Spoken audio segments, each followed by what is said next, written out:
So we've got to kick off with Boris and the parties, really, haven't we? I mean, I don't have much time for people who say, we don't care about this, leave him alone. He was nearly dead some weeks earlier. What's this got to do with anything? Well, it's got to do with everything, hasn't it?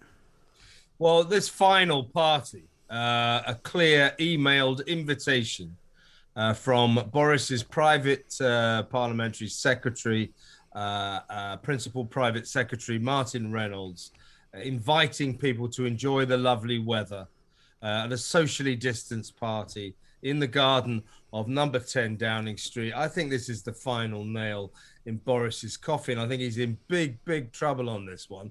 First of all, I mean, he's not revealing whether he attended it, but as Lord Barwell said, that's Theresa May's former chief of staff, he said, and a high Tory, by the way, he said, it is not entirely clear why the Prime Minister needs to wait for Sue Gray's report to find out whether he attended a party in his own garden. Well, I mean, it's extraordinary, isn't it, that he has to wait until he can find out whether he was actually there, according to the people investigating him. Let's have a listen to what Oliver Dowden said when the rules were outlined on the 20th of May.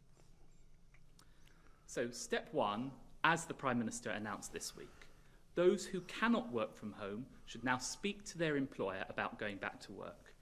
You can spend time outdoors and exercise as often as you like, and you can meet one person outside your household in an outdoor public place, provided that you stay 2 metres apart. So, you can meet one person, Kevin, outside, provided you spend 2 metres apart. In fact, Piers Morgan put out a tweet, a picture of himself and his son from that very same day, because that was what the rules said. Yeah. Well, Martin Reynolds invited 100 people to this party. We understand 40 turned up, and it's pretty clear that 2 of them were Boris and Carrie. Yes. Even though Boris is playing the political 3-card trick, order an investigation and then say, I can't comment until the results of the investigation. So he's trying to kick it into the long grass with no success whatsoever. I mean, I'm sure, like me, Mike, you've lost count of how many alleged illegal Downing Street parties there were during this. Seems to have been a lot of them. Days. So 40 people attending that party at a time when, if you or I wanted to meet, we would have been allowed to meet, but only if we were 2 meters apart from each other, and it was just you and me. Yeah, outside. Otherwise, you could have picnics with people you lived with, but that was about it. So this party was a clear rule-breaking event. Martin Reynolds, apparently we learn, now has, and this is a dangerous sign for him, the full confidence of the Prime Minister. Now, I seem to remember... Like Matt Hancock.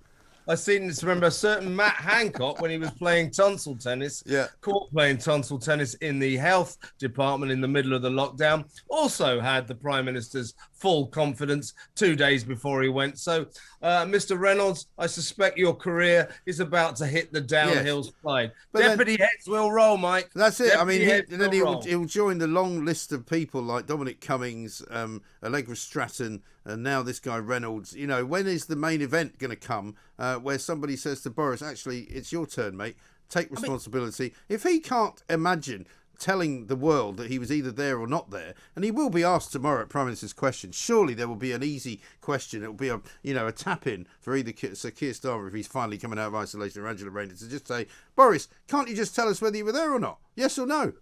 Well, he clearly was there. He was obviously there.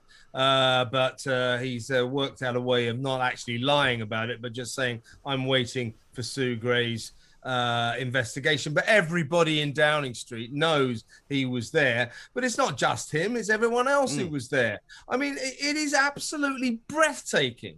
And I'm going to use this term advisedly, that these absolute idiots could not see that this was a dreadful thing to do. Yes.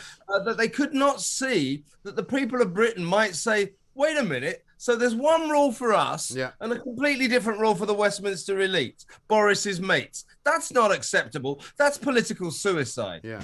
No, exactly right. And I think that is why we have reached this place now where it's not about one event. It's not about one piece of news. It's not about one, revelation. It's about an entire attitude. I think the biggest problem we have now, and I was talking to somebody about this yesterday, is that nobody has any respect now for the government. Everybody's laughing at them. They just think Boris is an idiot, or worse, they think he's actually done harm to the country. And so therefore, under those circumstances, he cannot continue, I don't think, as Prime Minister. He might hang on till May, but I think if the Tories get battered in May, which I think they will, he's gone. Yeah, and Boris, stop playing these pathetic little boy lie games. Yeah. Come clean. Be a man about it. Let me ask you this question, Mike. So Sue Gray's investigation, do you think the results of it will come in before or after the May local elections? What do you reckon? Well, I mean, I was saying earlier to one of our earlier guests, I think if there was an investigation in this organisation about something and they said, can we see you please right now in a room down on the 3rd floor or whatever it is, you'd be there. I mean, if he manages to put this off until May, then it's not really an investigation, is it? The investigation will be put off until May, until after the elections. Not that it will do him any good. They'll be disastrous anyway. And the last point to make about this is, what the extraordinary statement from the Met Police, who always should have investigated these parties. There was clear evidence to suggest that the laws were broken by these Downing Street parties, the many Downing Street rule-breaking parties. And the Met Police said, oh, we don't investigate things that far back. Extraordinary. Well, yeah, you do. Remember phone hacking? Retrospective. Yeah, sorry. You always do that. Yeah, but now they say, now the Met Police says, yes, there may be questions to answer, but we'll wait until the end of Sue Gray's investigation. That's ridiculous. That's like if you get arrested, I don't know, for shoplifting, you say to the police, it's okay, I'm conducting my own investigation into it. I'll let you know what the results are. Yeah. Police go, oh, fine. I'm not sure if I did it or not. I can't remember if I was there. I know. Madness. Just before we let you go, we talked a lot about the Pope last week because he came out and said that people who had pets were selfish. You should have more children instead. I see that he's been listening, obviously, to Talk Radio and in particular the Independent Republic. He's now joined us and said he's warned against cancel culture taking root in society. Good for the Pope is what I say. Well, Pope Francis, in the space of just 1 week, in my book, has gone from zero to hero. He's now talking absolute sense. He's addressed, I think it was 143 diplomats from countries around the world that are affiliated to the Catholic religion. And he said that cancel culture is dangerous, that it cancels out identity, that people must have their own identity, and cancel culture seeks to eradicate personal identity. I agree with that. And he also said we must stop judging historical figures by the standards of today's moral values. And it's exactly what I've said. I know it's what you've said. Edward Colston was a slave trader 300 years ago. Lots of other people were too. They had a different worldview to us. And us in the 21st century, not being able to understand that, seeking to judge him by our own standards, is moronic, asinine, and it has to stop. So bang on the money there, Pope Francis.